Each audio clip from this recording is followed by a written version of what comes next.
The wind did not merely blow through the Montana Territory. It hunted. It screamed down from the granite peaks of the Rockies like a banshee seeking a soul to claim, tearing across the frozen plains with a malice that felt personal. At the edge of the known world, in a ramshackle timber-framed outpost known as Silver Creek Station, the storm was not just weather. It was a verdict. Inside the station, the air was thick with the smell of stale tobacco, damp wool, and the acrid tang of burning coal oil. But the heat from the potbelly stove in the center of the room was a lie. It died before it reached the corners, swallowed whole by the drafts that whistled through the gaps in the rough-hewn logs. In the darkest corner of the room, furthest from the fire, Clara Vance sat frozen on a hard wooden bench. She was a portrait of misplaced elegance, a porcelain doll discarded in a wolf's den. Her coat, a charcoal wool garment that had been fashionable in Boston 2 seasons ago, was now threadbare at the elbows and hem. It offered no more protection against the Montana winter than a sheet of paper against a knife. Clara sat with her knees pressed tight together, her posture rigid, clutching a small battered carpet bag as if it contained the crown jewels. In reality, it contained nothing but 2 changes of undergarments, a leather-bound volume of Keats' poetry, and a letter of recommendation she had forged with shaking hands 3 weeks ago. Clara pulled her hands from her pockets, trying to blow warm air onto her fingers. The gloves she wore were fine lace, meant for tea parlours, not blizzards. They were tattered now, the tips of her fingers exposed, turning a terrifying shade of waxy blue-white. She flinched as sensation tried to return, a burning, stinging agony that made her eyes water.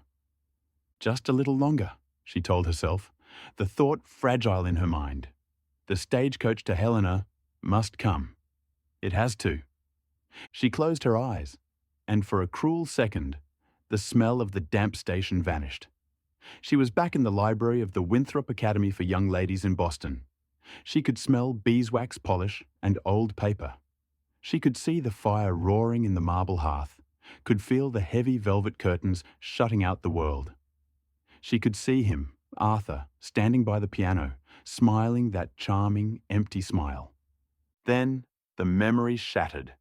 It was replaced by the shouting, the accusation. The headmaster's finger pointed at her face, his voice booming that she was a thief, a liar, a woman of low moral character. The missing funds, the frame-up that was so absolute, so crushing, that it stripped her of her name, her fiancé, and her dignity in a single afternoon. Run, her survival instinct had whispered. Run before the police come. Run before the shame kills you. So she had run. She had run until the train tracks ended and the civilized world dissolved into ice and rock. And now she was running out of time. Hey, you, girl. The voice was like gravel grinding in a bucket. Clara's eyes snapped open. The station master, a man with a face like dried leather and eyes void of pity, was standing over her. He wiped a dirty rag across the counter. I told you, he grunted, gesturing to the frosted window. Look out there. The sky's turning the color of a bruise. That means a whiteout is coming. The stagecoach? Clara asked, her voice a cracked whisper. She tried to stand, but her legs were numb. Ain't coming, the man spat. Driver probably turned back at Eagle Pass. If he didn't, he's dead and adrift by now. No coach is coming through Silver Creek for 3 days, maybe 4. Clara felt the blood drain from her face, leaving her light-headed. 3 days? You can't stay on the bench, the master said, crossing his arms. This is a business, not a charity ward. I got a room in the back. $2 a night. Meals extra. $2. Clara's hand trembled as she touched the pocket of her coat. She knew exactly what was inside. 3 silver dimes and a copper penny. 31 cents. That was the sum total of her life's worth. I don't have $2, she admitted, the shame burning her cheeks hotter than the frostbite. But I can work, I can clean, I can cook. Please, just let me stay by the stove until the storm passes. The station master sneered. It was a look Clara had seen often since leaving Boston. The look men gave women who had no protection and no money. It was a look that weighed her worth in flesh. "I don't need a cook," he said, his eyes drifting over her form with a crude appraisal that made her skin crawl. "But maybe we can work something out regarding the rent." Clara recoiled, pressing her back against the rough log wall. Her upbringing, her education, her pride, they all screamed in protest. "No," she breathed. The man's face hardened. The predatory look vanished, replaced by cold indifference. "Then get out. I'm locking up the main room. I don't want freeze-dried beggars on my floor in the morning." "You can't," Clara gasped, panic finally breaking through her composure. "It's 20 degrees below zero. I'll die out there." "Not my problem," he said, reaching for her arm to haul her up. "Out." Clara struggled, but she was weak from hunger and exhaustion. He dragged her toward the heavy oak door. The wind outside roared, slamming against the wood, demanding entry. This was it.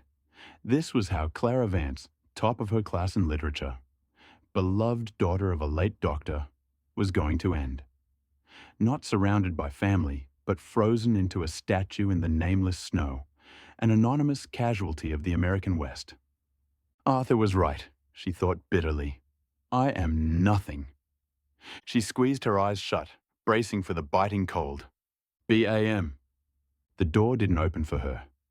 It exploded inward, kicked open from the outside with such force that the station master stumbled back, releasing Clara's arm. A swirl of snow and ice blasted into the room, instantly dropping the temperature by 10 degrees. Through the white vortex, a figure stepped inside. He was massive. That was Clara's first thought. He was a giant carved from the mountain itself. He had to duck his head to clear the doorframe. He wore a coat made of heavy grizzly bear fur that dusted the floor, coated in a layer of fresh snow. A wide-brimmed Stetson hat was pulled low over his eyes, and a scarf obscured the lower half of his face. He kicked the door shut behind him, cutting off the shriek of the wind. The silence that followed was heavy, suffocating. The stranger reached up and pulled down his scarf. Clara forgot to breathe. It was a hard face, a face that had forgotten how to smile years ago. His jaw was square and covered in the dark stubble of a day's ride. His nose was straight, aristocratic, but strong. But it was the scar that held her attention. A jagged white line running from his left temple down to his cheekbone, disrupting the rugged symmetry of his features. It gave him an air of danger, of violence barely contained. But his eyes were the color of the winter sky just before a storm. Storm grey, piercing, intelligent. He didn't look at the station master. He didn't look at the few rough miners drinking in the corner. His gaze swept the room and locked instantly onto Clara. She was trembling, clinging to the wall, her chest heaving. She knew she looked pathetic, a ragged scarecrow with terrified eyes. "Thorne," the station master stammered, his arrogance evaporating instantly. "Mr. Thorne, I wasn't expecting you. The storm..." "The storm is exactly why I am here," the stranger said. His voice was a deep baritone, rolling through the room like distant thunder. It was the voice of a man who was used to being obeyed before he even finished a sentence. He walked toward the counter, his heavy boots thudding rhythmically on the floorboards. The sound of spurred boots was the only noise in the room. He pulled off his heavy leather gloves, slapping them onto the wood. "My horse threw a shoe 3 miles back. My driver is fixing the sleigh. I need coffee, black, boiling." "Right away, Mr. Thorne. Right away." The station master scrambled like a frightened rat. Clara stood frozen. She knew that name. Everyone in the territory knew that name. Elias Thorne, the Silver King, the man who owned half the mountains in Montana. Rumor said he was richer than God and twice as cruel. They said he lived alone in a fortress of stone on the cliffs, hating the world that had scarred him. Elias Thorne took the cup of coffee, but he didn't drink it. He turned slowly, his massive frame pivoting until he was facing Clara again. The station master laughed nervously. Don't mind her, Mr. Thorne. Just some drifter trash. I was just kicking her out so she wouldn't bother the paying customers. Elias didn't blink. He walked toward Clara. The room seemed to shrink with every step he took. He stopped 3 feet from her. Up close, he was even more terrifying. He smelled of pine resin, cold air, expensive tobacco, and raw power. He looked down at her. Clara tried to straighten her spine. She lifted her chin, meeting his gaze. She was shaking uncontrollably, her teeth chattering, but she refused to look away. If she was going to die, she would die looking the devil in the eye. "You're freezing," Elias said. It wasn't a question. It was an observation, stated flatly. I am aware," Clara managed to say. Her voice was faint, but her Boston accent clipped the vowels clearly. Elias tilted his head slightly, hearing the refinement in her tone.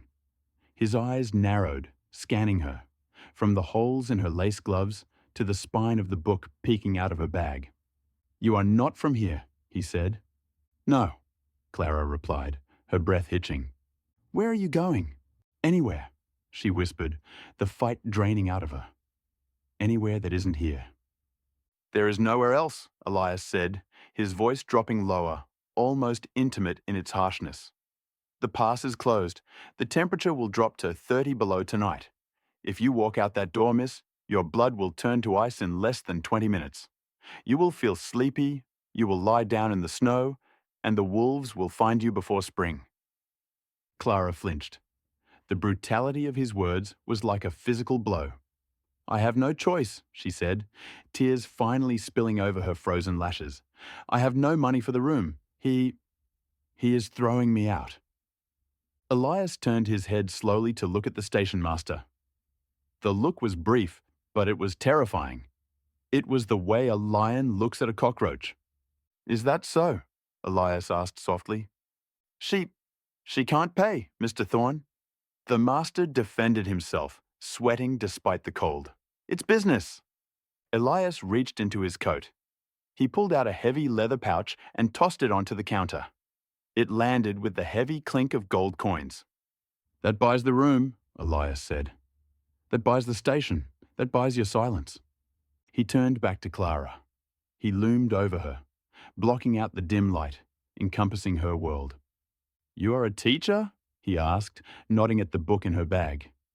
She had 31 cents and was freezing to death.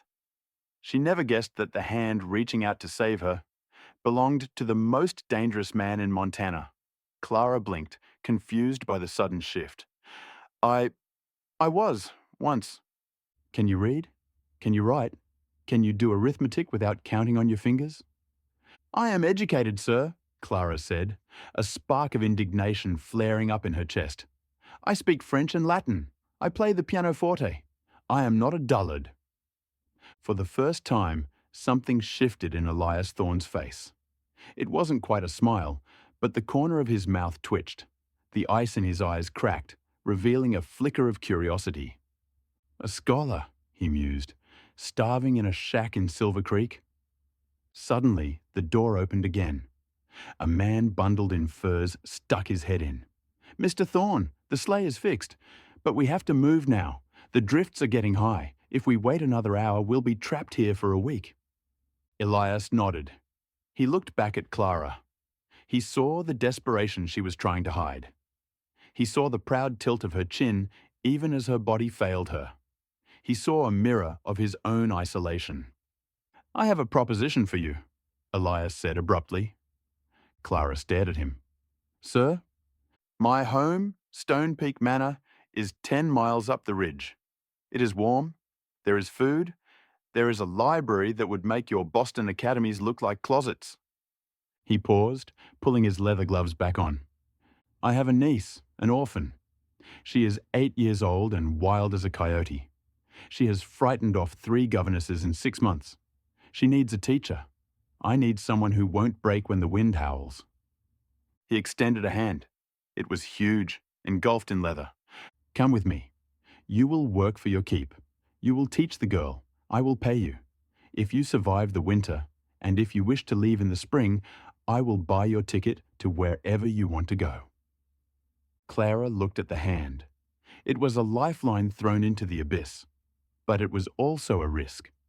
Going with this man, this Silver King, with the scarred face and the dangerous eyes, to a house isolated from the world, it was madness.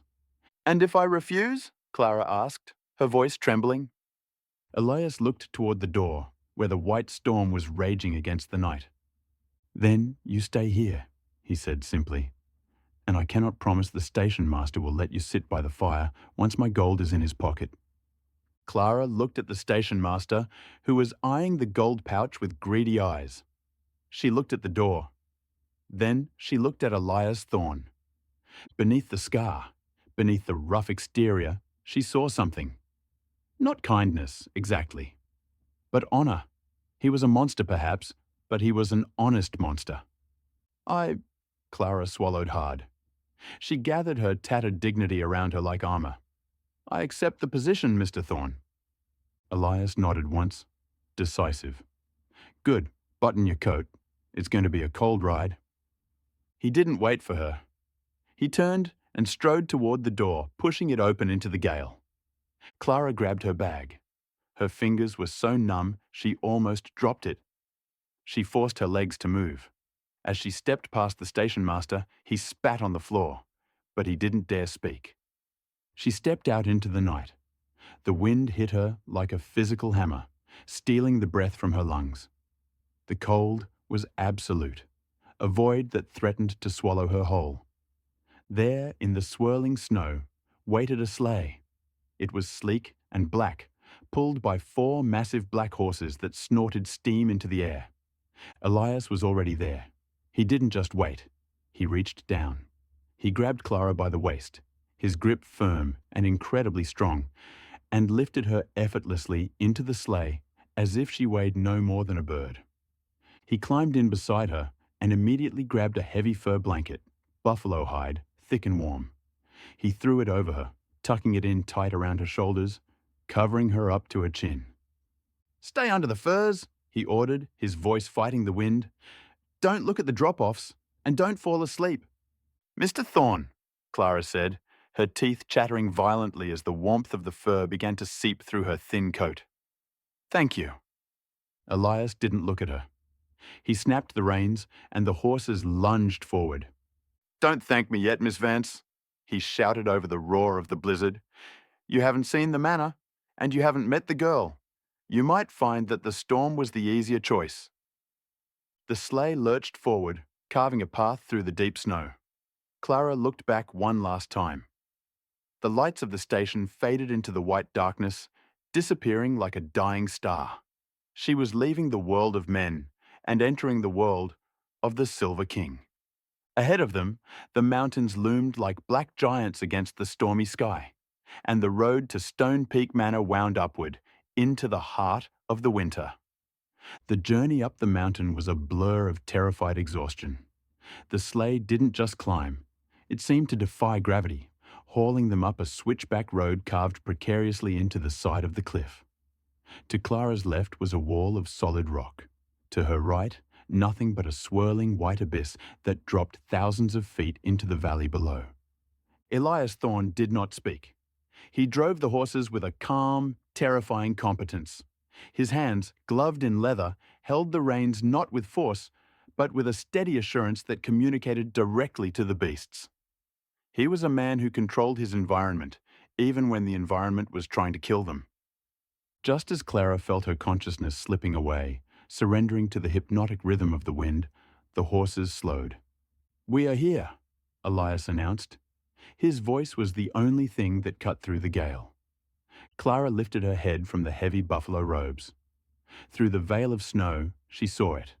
Stone Peak Manor did not look like a home. It looked like a fortress built to withstand the end of the world. It was a sprawling structure of rough-hewn grey stone and dark timber, perched on a granite shelf that jutted out over the valley like the prow of a ship. Turrets rose into the storm, and yellow light spilled from tall, narrow windows, looking like golden eyes blinking in the darkness. Elias pulled the sleigh under a massive portico. Before the runners had even stopped moving, the heavy oak front doors swung open. A groom ran out to take the horses, and an older woman in a severe black dress stood in the doorway, wringing her hands. "Mr. Thorne!" the woman cried out, her voice thin with worry. "We feared the worst. The pass is buried." "It takes more than snow to kill me, Mrs. Higgins," Elias said, tossing the reins to the groom. He turned to the sleigh and, without asking for permission, scooped Clara up into his arms again. "Sir, I can walk," Clara protested weakly, though her legs felt like blocks of wood. "No, you can't," Elias replied curtly. "You have hypothermia. If you try to walk, you'll shatter." He carried her across the threshold. The transition was instant and overwhelming. One moment, Clara was in the screaming void of winter. The next, she was enveloped in a silence so profound it rang in her ears, and a warmth that smelled of cedarwood, beeswax, and burning pine. The thaw. The next 2 hours were a fever dream. Clara was vaguely aware of being carried up a grand staircase, of hushed voices, and of being placed into a copper bathtub filled with steaming water. Mrs. Higgins, the housekeeper, was efficient and kind, though she eyed Clara's tattered clothes with a mixture of pity and curiosity. She scrubbed the grime of the journey from Clara's skin and helped her into a nightgown made of flannel, so soft it felt like silk. "Drink this, child," Mrs. Higgins said, pressing a cup of broth into Clara's hands once she was seated in a velvet armchair by a roaring fire. Clara drank. The broth was rich, salty, and thick with beef. It tasted like life itself. As the warmth spread from her stomach to her limbs, the pain of the thaw set in, the pins and needles of returning circulation. But Clara welcomed it. It meant she was alive. She looked around the room. It was magnificent. The walls were panelled in mahogany, the curtains were heavy velvet, and the bed was large enough to sleep a family of 4. This was not the home of a rough miner. This was the sanctuary of a king. A knock came at the door. "Come in," Clara whispered. The door opened, and Elias Thorne entered. He had shed his bear fur coat. He wore a tailored black suit now, crisp and immaculate. Without the hat and scarf, he looked less like a wild animal and more like the businessman rumours claimed him to be. But the scar on his face was still there, stark against the firelight, a reminder of violence. He did not come close. He stood by the door, maintaining a respectful distance. "Mrs. Higgins tells me you have eaten," he said. His voice was lower now, stripped of the shouting needed to be heard over the storm. It was a cultured voice, deep and resonant. "I have," Clara said, setting the cup down. She pulled her shawl tighter. "Mr. Thorne, I do not know how to thank you. You saved my life." "I did not save you for charity, Miss Vance," Elias said, his eyes locking onto hers. "I saved you because I made a transaction." Clara stiffened. The old fear returned, the fear of a man who thinks he has bought a woman. She sat up straighter, her eyes hardening. "If you think that because you rescued me, I am obligated to—" Elias held up a hand, silencing her. His expression was one of weary amusement. "Stop," he said calmly. "Look around you, Miss Vance. Do you see a lack of luxury here? If I wanted a mistress, I could import one from Paris. I have no interest in your virtue. I have an interest in your mind." Clara blinked, caught off guard. "My mind?" Elias walked over to a window, looking out at the darkness. "I told you I needed a teacher. That wasn't a lie, but it wasn't the whole truth." He turned back to face her. "My niece, Lily, she has been with me for 11 months. In that time, she has not spoken a single word." Clara frowned. "Is she unable?" "Physically? She is fine," Elias said, but a shadow crossed his face. "A year ago, my brother, her father, and his wife were inspecting one of our new shafts. Lily was with them. There was a collapse, a structural failure." He paused, his jaw tightening. "They were trapped for 2 days before my men could dig them out. My brother and his wife did not survive. Lily was found curled between them. She was physically unharmed. But the girl who came out of that mine, was not the girl who went in. The silence in the room grew heavy. Clara felt a pang of sympathy pierce through her own misery. To be 8 years old, trapped in the dark with death. I have hired the best doctors from Chicago. Elias continued, his voice tight with frustration. I have hired nannies, governesses. They all leave. They say the house is too lonely, or the girl is too broken. They say she is a ghost. He looked at Clara, his grey eyes intense.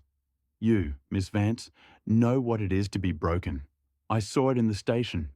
You have the look of someone who has lost everything. Maybe you can reach her where the others failed.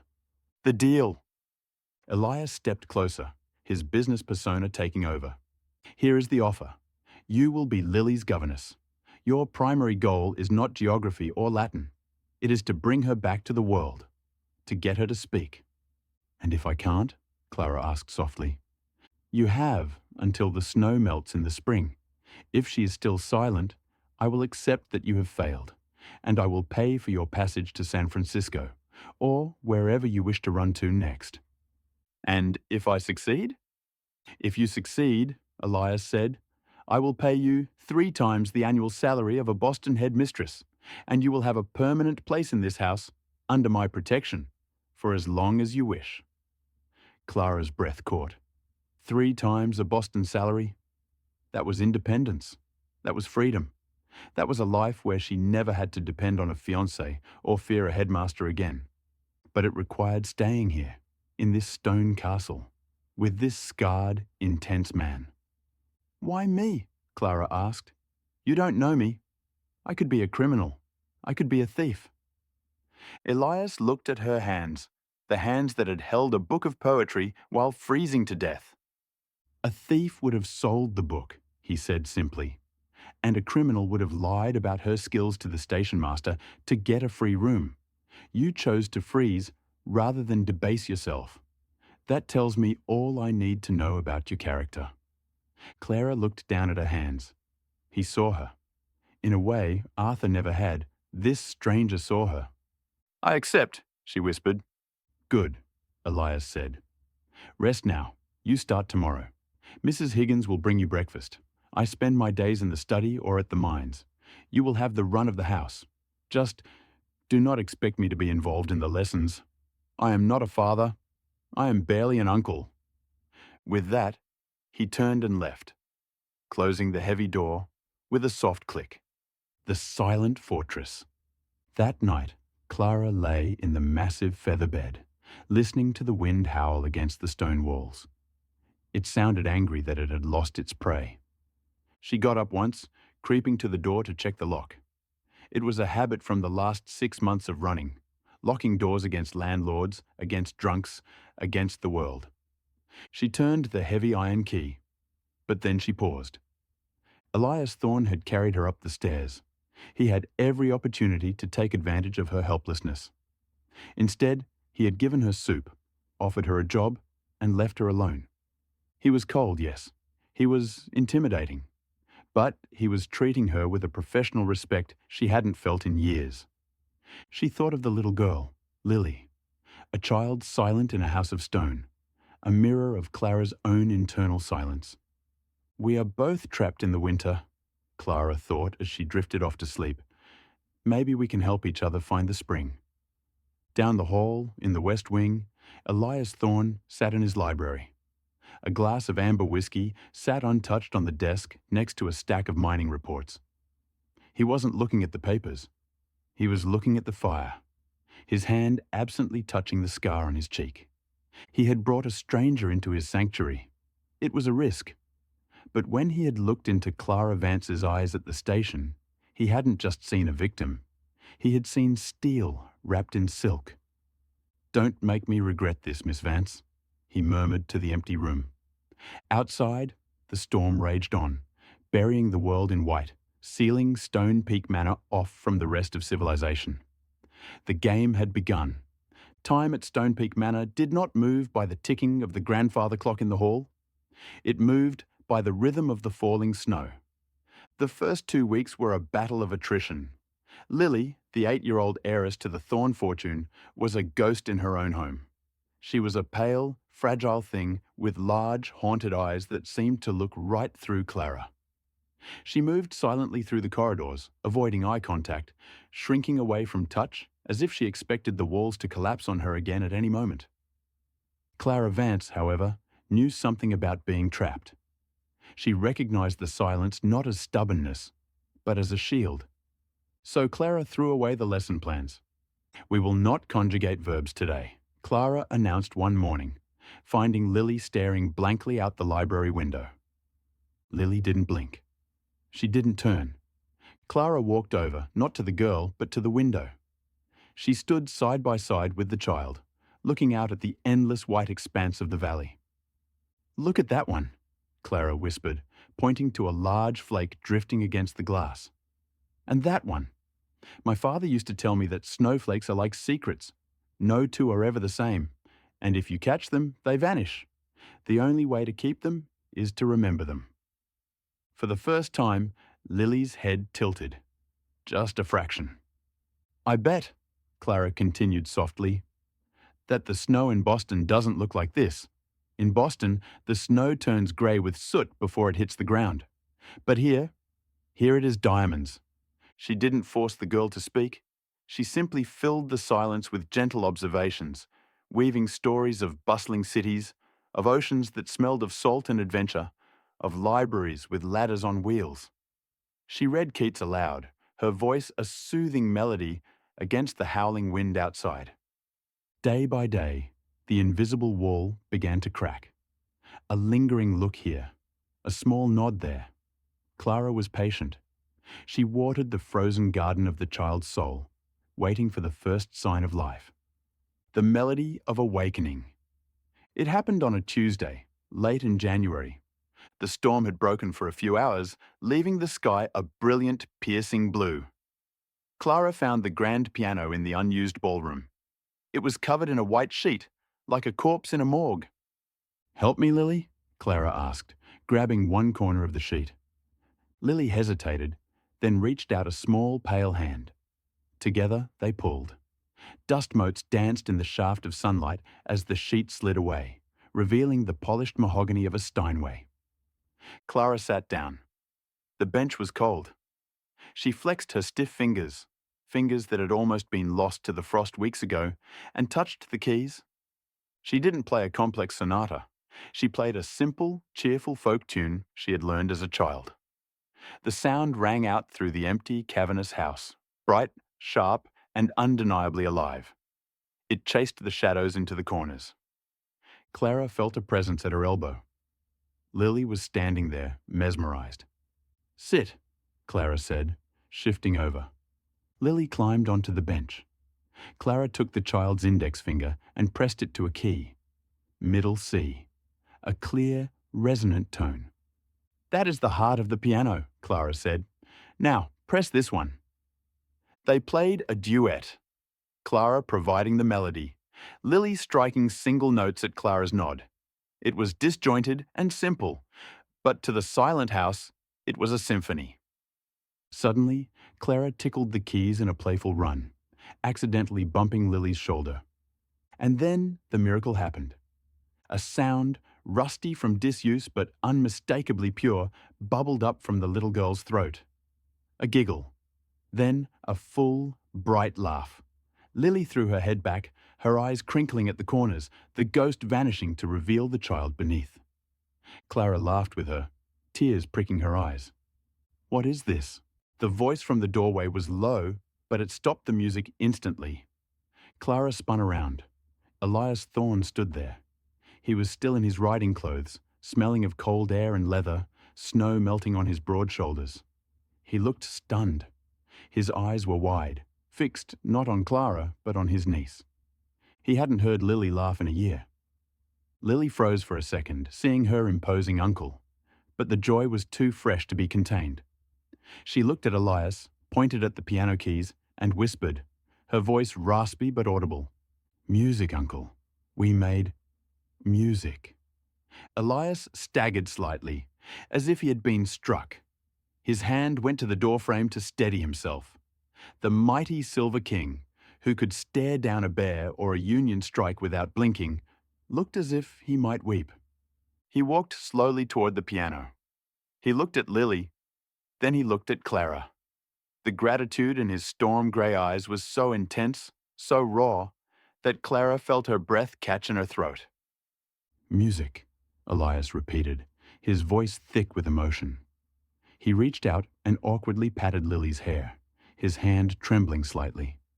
"Yes, it is the most beautiful thing I have ever heard. The thawing of the beast." That evening, the atmosphere in Stone Peak Manor changed forever. Dinner was usually a silent affair. Elias would eat quickly, reading reports while Clara and Lily ate in hushed reverence. But tonight, the reports were left in the study. "Miss Vance tells me you learned about the ocean today," Elias said, cutting his steak. He looked at Lily, but he was speaking for Clara's benefit. Lily nodded vigorously. "Whales," she whispered, "big as the house." Elias chuckled, a deep, rumbling sound that seemed to vibrate through the table. "Bigger, sometimes. I saw one once when I went to San Francisco to secure shipping rights." For the next hour, the dining room was filled with conversation. Elias Thorne, the recluse, began to speak. He told stories of the mines, of the gold rush, of the way silver veins looked like lightning trapped in rock. Clara did not just listen, she engaged. "But surely," Clara interjected when Elias mentioned a dispute with the railway company, "if the rail lines increase their tariffs, it will squeeze the independent miners out. You can absorb the cost, Mr. Thorne, but the families in the lower valley cannot." Elias stopped eating. He looked at her, fork suspended.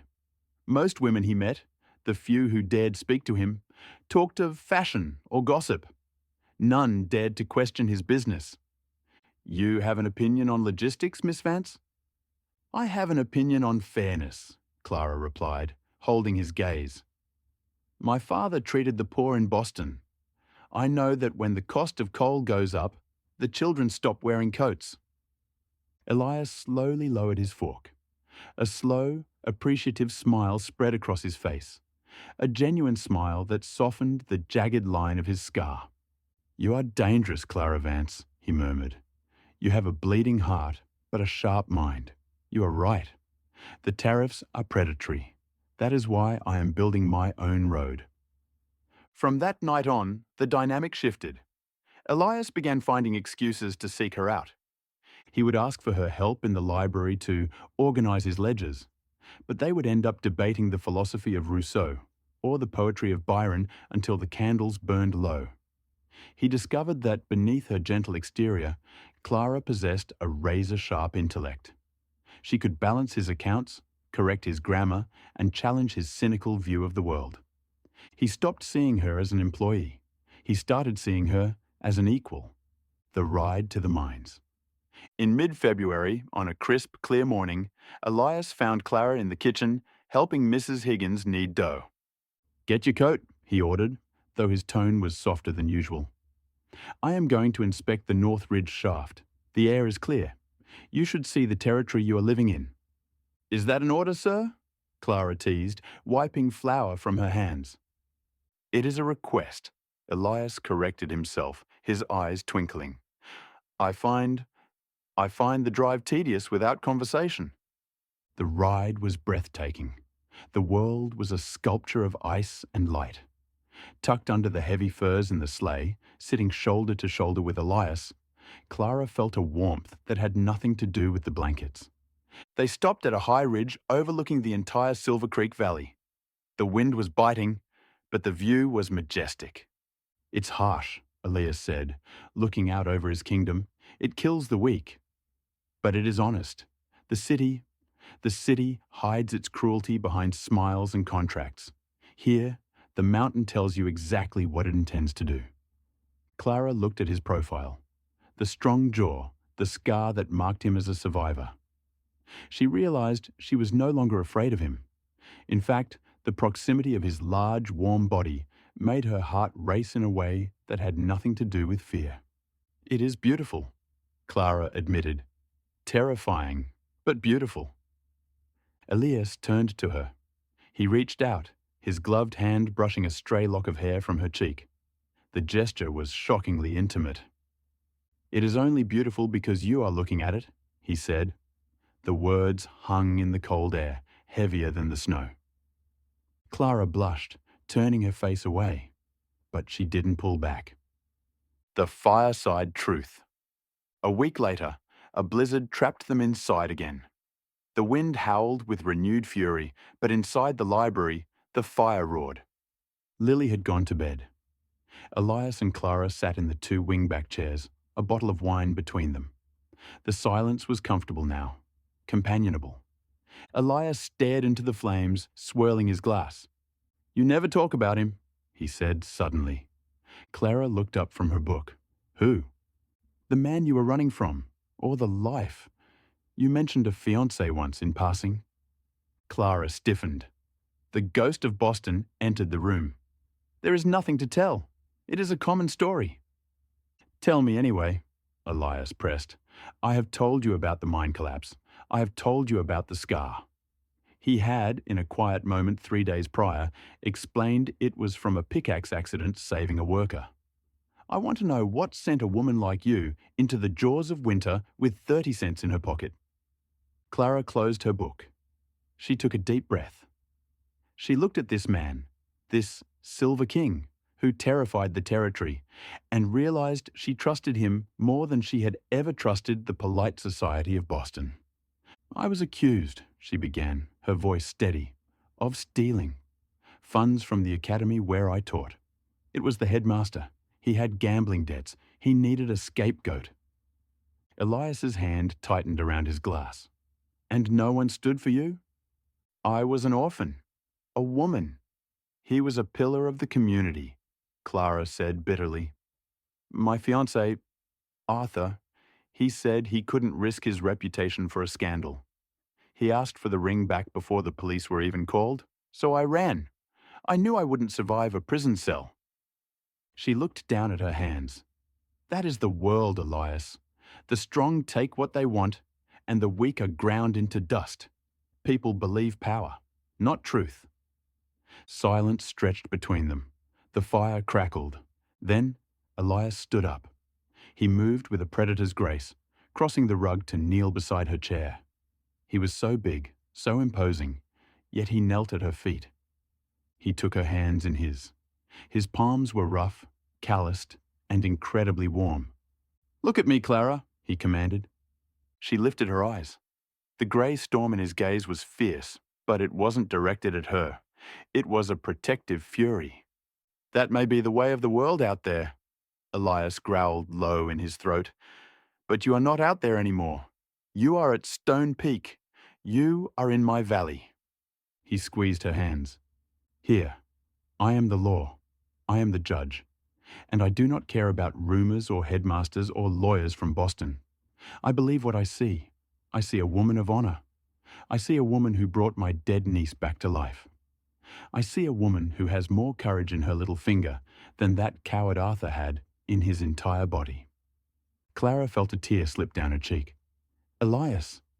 "You are not weak, Clara," he whispered, leaning closer, his face inches from hers. "You survived the storm.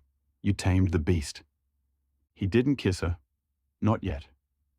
But the air between them crackled with electricity.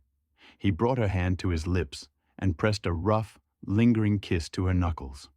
"You are safe here," he vowed. "Let the past come. If it tries to touch you, it will have to go through me." Clara looked at him, her heart hammering against her ribs.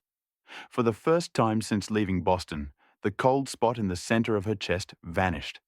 She wasn't just safe. She was seen. She was valued. And she realized with a jolt of terrifying clarity, she was falling in love with the king of the Silver Mountain. Spring in the Montana Territory was not a gentle awakening. It was a violent upheaval. The silence of winter was replaced by the roar of meltwater cascading down the cliffs. The pristine white snow turned into a churning sea of brown mud, and the road to Stone Peak Manor, once sealed by ice, was finally open. For Clara Vance, the melting snow felt like a countdown. She stood on the stone terrace, watching the first green shoots of wildflowers push through the thawing earth. Beside her, Lily was laughing, chasing a butterfly that had braved the cool air. It was a picture of perfect happiness, a life Clara had dared to let herself believe in. But the opening of the road meant the world could come back in. And the world was not kind.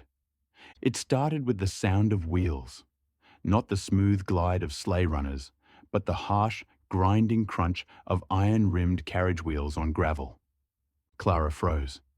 She gripped the stone railing until her knuckles turned white. She watched as a black carriage, splattered with the mud of the long journey up from the valley, crested the hill. It bore no crest, no markings. It looked like a hearse. "Lily," Clara said, her voice trembling despite her best efforts. "Go inside. Go find Mrs. Higgins. Now." The girl sensed the fear in her beloved governess's voice. She didn't argue. She ran. Clara remained on the terrace. She smoothed her skirt. She lifted her chin. She would not run. If this was the end, she would meet it standing up. The vulture arrives. The man who stepped out of the carriage was a stain on the landscape. He wore a bowler hat and a city suit that was too tight around the waist. His face was pale and doughy, with small, watery eyes that darted around the majestic manor like a rat searching for crumbs. He saw Clara.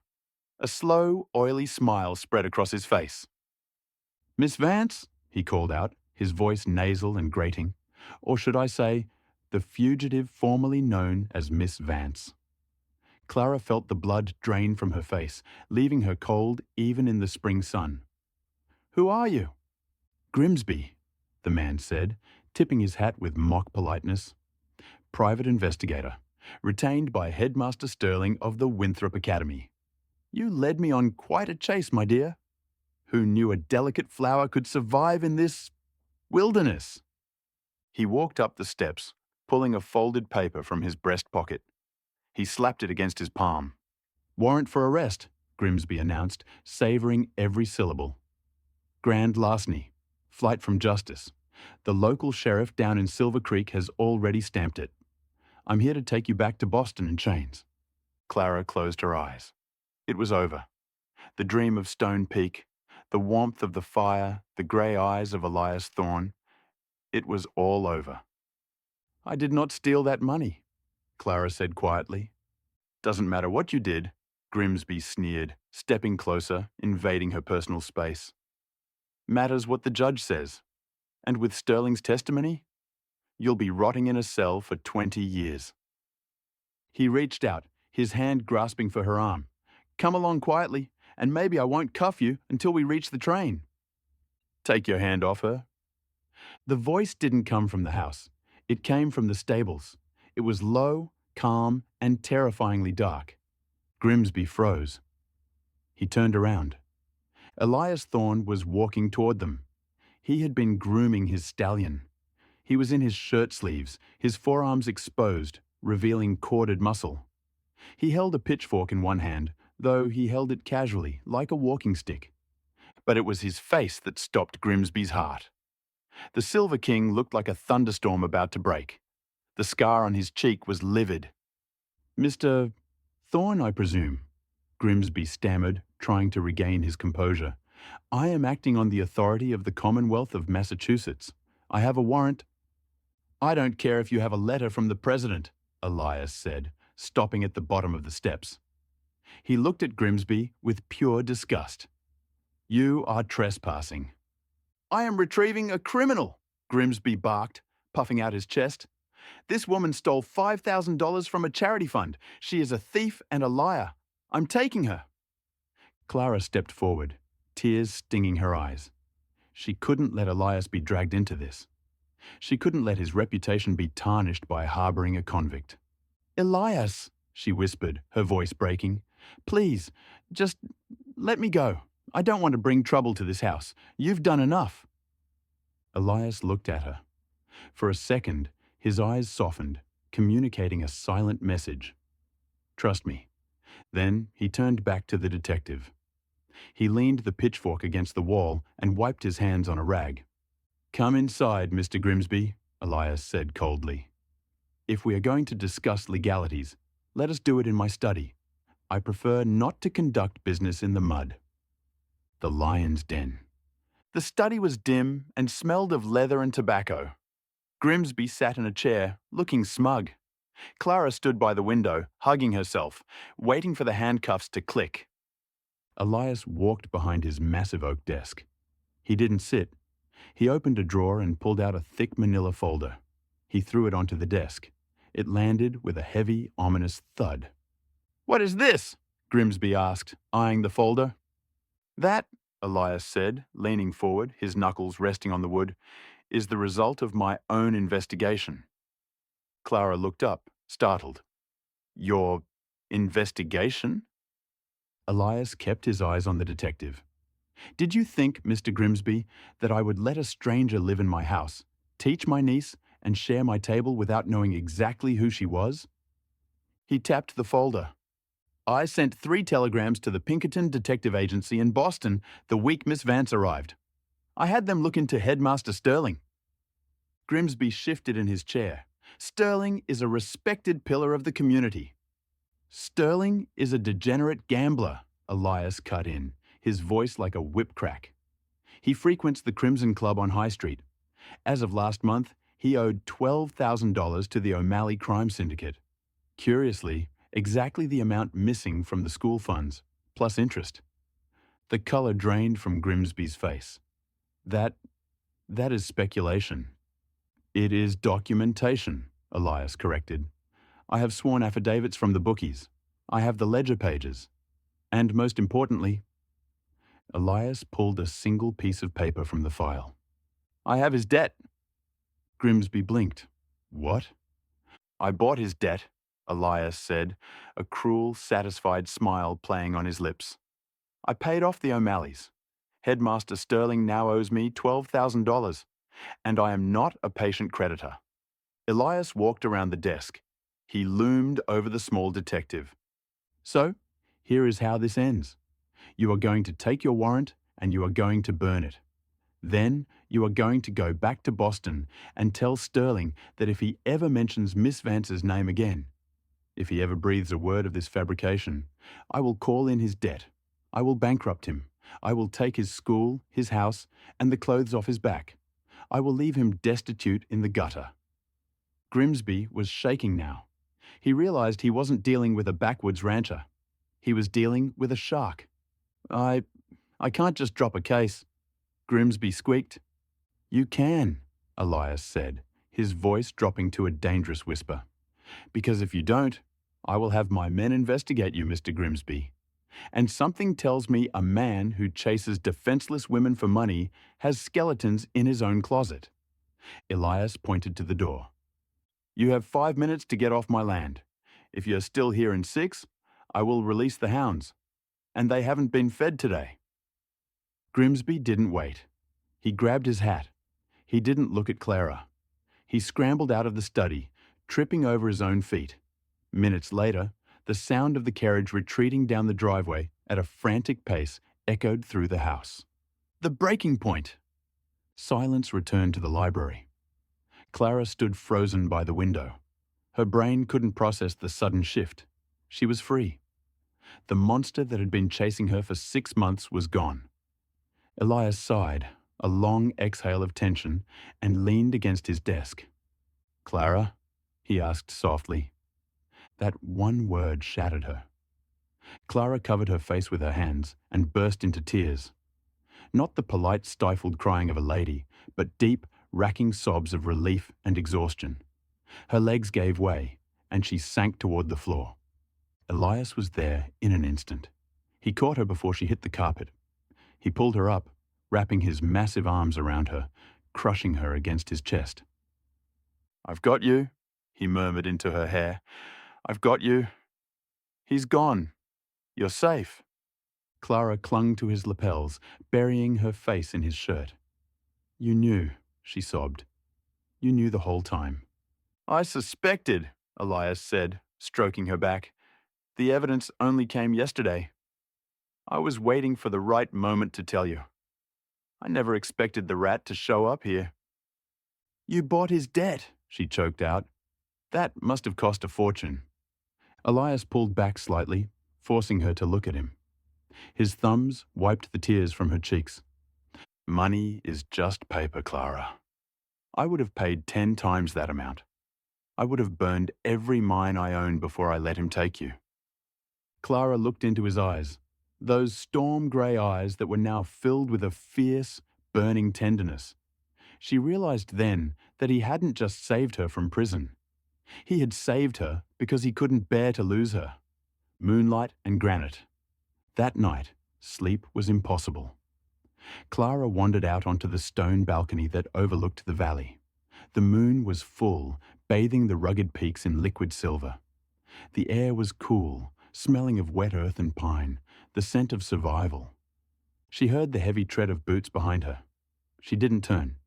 She knew who it was by the way her heart skipped a beat. Elias stepped up beside her. He placed a shawl over her shoulders. "You should be resting," he said. "I spent too long resting in fear," Clara replied, looking out at the mountains. "I want to be awake for this, for the freedom." They stood in silence for a long time. It wasn't the awkward silence of strangers, nor the companionable silence of friends. It was the charged silence of two people standing on a precipice. "I meant what I said to him," Elias said suddenly, his voice rough. "About you not leaving." Clara turned to face him. The moonlight softened the sharp angles of his face, making the scar look like a silver line of courage. "I have nowhere to go, Elias. Boston is not my home anymore." "I don't want you to stay because you have nowhere else to go," Elias said intensely. He turned to her, gripping the railing. "I want you to stay because this house is a tomb without you." He took a deep breath, a man preparing to jump off a cliff. "I have spent 10 years building a fortress to keep the world out. I thought I wanted silence. I thought I wanted to be alone with my money and my anger." He reached out and took her hand. His grip was shaking. "Then you came in from the storm. You brought music back to the ballroom. You made Lily laugh. You challenged me. You woke me up, Clara." He stepped closer. The space between them vanished. "I have all the silver in Montana beneath my feet," Elias whispered. "But until you walked through that door, I was a pauper. I don't want a governess, Clara. I don't want an employee." He lifted her hand to his chest, placing it over his heart. She could feel it beating, heavy, steady, and fast. "I want a partner. I want a witness to my life. I want you." Clara stopped breathing. "Elias, are you saying—" "I am asking you to stay," he said, his voice raw with vulnerability. "Not for a salary, but as the mistress of Stone Peak, as my wife." Clara looked at him, this scarred, terrifying, magnificent man who had faced down the world for her. She saw the boy he used to be and the man he had become. She saw her protector, her equal. "People will talk," she whispered, a smile touching her lips. "They will say the Silver King married a fugitive." "Let them talk," Elias growled, leaning down. "Let them howl. As long as you are with me, I don't care if the whole world burns." Clara reached up. She traced the line of his scar with her thumb. "I don't want the world," she said softly. "I just want you." Elias made a sound, half laugh, half groan, and crashed his lips onto hers. It wasn't a tentative kiss. It was enclaiming. It was the storm and the fire colliding. It tasted of whiskey and winter air and desperate, overwhelming love. Under the silver moon, on the edge of the world, the exile and the king finally found their home in each other. June 1891. The Montana Territory, so often defined by its white, howling winters and merciless winds, revealed its secret soul that summer. It was as if the land itself was offering an apology for the brutality of the past. The valley below Stone Peak Manor, once a graveyard of snow, exploded into a riot of colour that defied imagination. Wild lupines painted the rolling hills in deep shades of royal purple. Indian paintbrush added strokes of fiery red, and the golden arrowleaf balsam root covered the slopes like spilled sunshine. The air, no longer biting, was sweet with the scent of pine resin and blooming sage. It was here, in this natural cathedral of earth and sky, that the wedding of the decade took place. There were no gilded invitations sent to the elites of New York or the aristocrats of London. There was no orchestra imported from Vienna, nor were there crystal chandeliers hung from trees. Instead, the pews were rough-hewn benches made from local timber, smelling of fresh sawdust. The guests were a tapestry of the frontier itself. Wealthy rail barons in silk top hats sat shoulder to shoulder with coal-dusted miners in their Sunday best. Ranch wives in simple calico sat next to the governor's wife in imported lace. When Clara Vance walked down the aisle, a path strewn with millions of wildflower petals gathered by the children of the mining camp, a hush fell over the valley that was deeper than any silence winter had ever commanded. She wore no diamonds. She wore no pearls. Her gown was a simple creation of white linen and delicate lace, stitched by the local seamstresses. In her hair, she wore a wreath of mountain laurel. She looked not like a queen of wealth, but like a spirit of the land itself, resilient, beautiful, and utterly radiant. Waiting for her at the altar was Elias Thorne, the Silver King, the man whose name had once been used to frighten children into behaving. Today, he stood tall, his dark suit immaculate, his broad shoulders squared, not for a fight, but for a vow.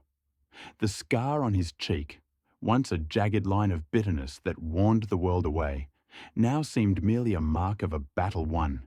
His storm-grey eyes, usually so guarded, were shining with an emotion the world had never seen in him before. Absolute peace. Beside him stood Lily, now 9 years old, holding the rings. She was beaming, a vibrant, laughing testament to Clara's healing magic. When the vows were spoken, they were not whispered. They rang out clear and true against the granite cliffs, a promise forged in iron and sealed in blood. But the defining moment, the moment that would be written into the history books of the West, came after the ceremony. Elias raised his hand to quiet the cheering crowd. He looked out over the sea of faces, the men who dug his fortune, the women who kept the town alive, the people he had once ruled with a cold hand. Friends, his deep voice boomed, carrying over the wind. Neighbours, you call me a wealthy man, and by the ledger, that is true. But for 40 years, I was a pauper living in a stone tomb. I mined silver from the earth, but my heart was filled with lead. He turned to Clara, squeezing her hand and lifting it for all to see. This woman did not just save my life in a storm.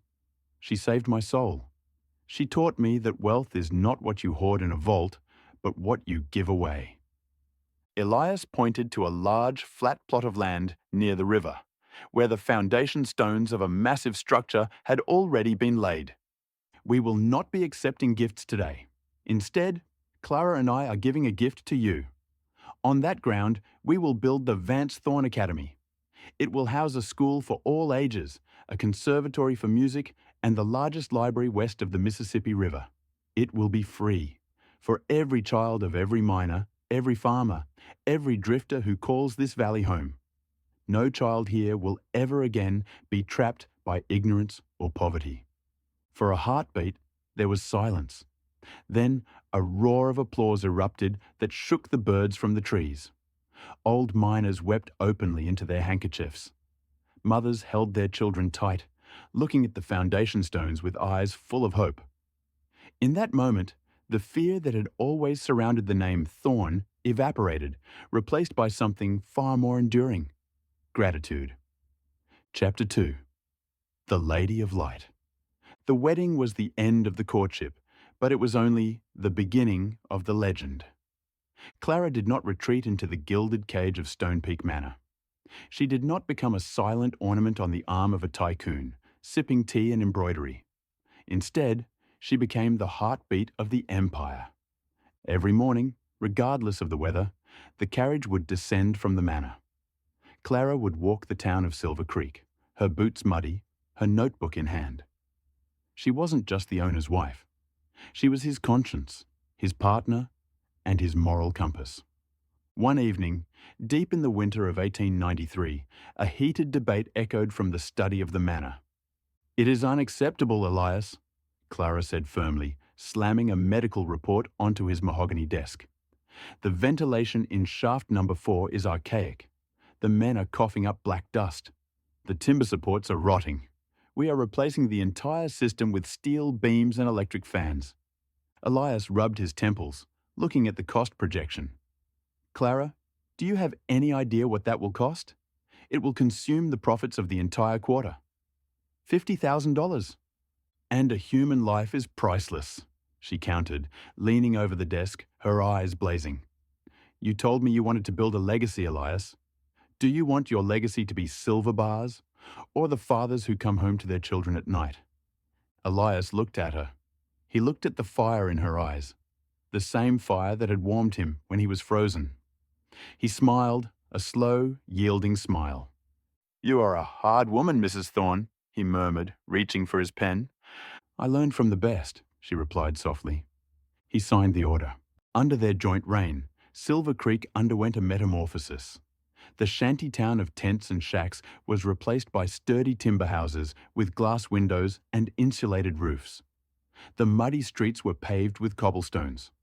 A hospital was built, staffed by doctors recruited from the East Coast, equipped with the finest surgical tools money could buy. Clara introduced a pension fund for the elderly, a radical, almost revolutionary idea in the 19th century. She created safety standards that became the model for the entire American mining industry. She turned a brutal extraction camp into a thriving, civilized community where art and industry coexisted. The miners no longer tipped their hats to her out of obligation or fear. They did it out of reverence. They called her the Lady of Light. When she walked through the town, rough men would snuff out their cigarettes and watch their language, not because they were afraid of Elias, but because they didn't want to disappoint Clara. And in the evenings, the music returned. Stone Peak Manor, once silent as a grave, became a true home. It was filled with the sound of Lily practicing her scales on the Steinway, and later the laughter of Elias and Clara's own children, 2 sons, Thomas and William, who grew strong as the mountain, and a daughter, Sarah, who possessed her mother's defying eyes and her father's indomitable will. Chapter 3. The Sunset of the King. Decades rolled by like the river through the canyon. The 19th century gave way to the 20th. Horses gave way to automobiles. The gas lamps in the town were replaced by electric bulbs. The world sped up, changed, and evolved, but the love story on the mountain remained the constant anchor of the valley. Elias Thorne grew old. His hair turned the color of the silver he mined, white and shimmering. He walked slower, leaning heavily on a cane carved from hickory, but his back never bowed. And every evening, without fail, he would sit on the stone terrace with Clara, watching the sun dip behind the peaks, painting the snow in hues of pink and gold. The scar on his face had faded into the deep lines of a life well lived, barely visible beneath the wrinkles of a man who smiled often. In 1928, a young reporter from the New York Times traveled all the way to Montana to interview the legendary tycoon. The young man sat on the terrace, awed by the sprawling estate, the thriving town below, and the empire of industry that stretched as far as the eye could see. "Mr. Thorne," the reporter asked, his pen hovering over his notepad, "you are one of the wealthiest men in American history. You have built railroads, mines, and cities. When you look back, what is your greatest investment? Is it the copper lode of '95, the Great Northern Railroad merger?" Elias laughed. It was a wheezy sound now, lacking the thunder of his youth, but it was warm and full of joy. He reached out and took the wrinkled, fragile hand of the woman sitting beside him. Clara was 70 years old, her hair white as snow, but her eyes were still the same sharp, intelligent grey that had stared him down in a freezing station so many years ago. "You are looking at the wrong ledger, son," Elias said softly, intertwining his fingers with hers. "My greatest investment was a $2 room rental on a stormy night in 1890. I traded a bag of gold for a frozen girl with a book of poetry. He lifted Clara's hand to his lips, his eyes misty with memory. She was the only treasure I ever found that didn't run out. The silver bought the house, boy. But she made it a home. She turned a beast into a man. Clara squeezed his hand, her voice soft but steady. And you, Elias, gave the Exile a kingdom. Chapter 4. The Final Winter. The end came as it must for all things, but it was gentle. In the winter of 1935, Elias Thorne passed away in his sleep. The storm outside was howling, just as it had been on the night they met, screaming against the stone walls. But inside, the fire was warm. The room was filled with family, and he was holding his wife's hand until the very last beat of his heart. His funeral was the largest event in the state's history. The governor came, senators came, captains of industry came from New York. But most importantly, thousands of people from the valley came, generations of families who had been educated at the Vance Thorne Academy, who had been healed at the hospital, who had lived good, dignified lives because of the partnership of the king and the teacher. Clara did not weep at the funeral. She stood tall, a figure of grace in black velvet, her head held high.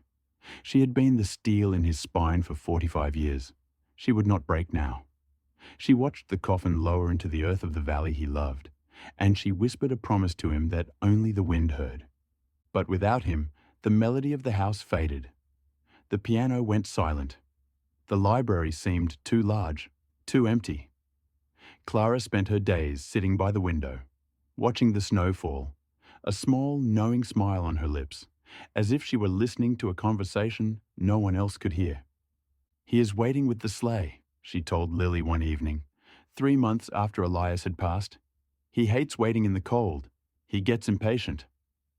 That night, Clara Vance Thorne closed her eyes and simply didn't open them again. She slipped away peacefully to join him, leaving behind a world that was infinitely brighter, warmer, and kinder than the one she had entered. Epilogue. The inscription. Today, if you travel to the high country of Montana, the landscape has changed. The mines are closed, their entrances sealed. The great Din Thujin Ja, Stone Peak Manor, is now a museum, filled with tourists who marvel at the grand library and the old piano. You will find the town of Silver Creek, still proud of its history, a quaint and beautiful place. You will find the Vance Thorne University, a beacon of learning that still offers scholarships to the poor. But if you climb the winding road up the cliff, past the manor, to a quiet grove of aspen trees overlooking the entire valley, you will find the true heart of the story. There is a single headstone there, carved from the native granite of the mountain, polished until it shines like silver. It does not list their titles. It does not mention the millions of dollars or the acres of land. It lists only their names and dates, side by side, equal in death as they were in life. And below their names, an inscription chosen by their children. A final testament to the night a carriage stopped in a blizzard and destiny was rewritten. Elias was Clara. Here lies the proof that love can warm even the coldest mountain. Asterisk. The wind still blows through Silver Creek, and the snow still falls heavy and white in the winter. But the locals say that even in the deepest freeze, if you stand on that hill, you don't feel the cold. You feel only the lingering warmth of a love that conquered the winter, a legacy that melted the ice, and a story that will be told as long as the mountains stand.